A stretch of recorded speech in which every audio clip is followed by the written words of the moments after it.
If you were to choose one passage of the Bible as your favourite, which would it be? Why would you choose it? And what meaning does it have in your life? These are big questions, but they're worth considering, and perhaps you might do just that during these strange times when we find ourselves in new and different patterns and rhythms of life. Why not make this one of your coronavirus resolutions? Name your favourite Bible passage and explain why you chose it and how it affects your life. The Gospel reading we hear today is one of the most well-known and most loved passages in the Bible, and we usually refer to it as the road to Emmaus. This section of the Gospel of Luke is of tremendous importance in our Christian narrative, and if we take a little time to consider it, it's actually a really good tool to use when we explain our faith to others. Jesus is on a journey with two disciples who do not recognize him. They know about his life and death, and they had hoped that Jesus was the one who had been prophesied about for generations, the one who would have redeemed Israel.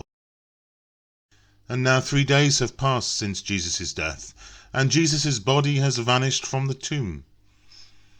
Some of the women they know say that they had seen a vision of angels at the empty tomb, saying Jesus was alive. But other friends visited the tomb, and it was just an empty space. Nothing was there.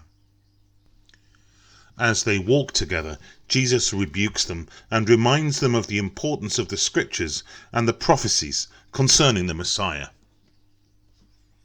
As they approach the end of the journey, the men ask the still unknown Jesus to stay with them and have a meal. They felt drawn to him, and they wanted to be near him. And when Jesus blesses bread and breaks it, he becomes known to them. This passage is one of my favourites because it describes the arc of my own Christian journey. As a child, I began by not really knowing Jesus, even though I'd been brought up in a Christian family and was familiar with the narratives about his life. As an adult, the stories about Jesus' life, death and resurrection have come alive to me because I've come to know Jesus in the breaking of bread. For me, the scriptures come alive because of the sacrament of Eucharist. I believe God wants his Son to define my journey, to be the reason that life makes sense.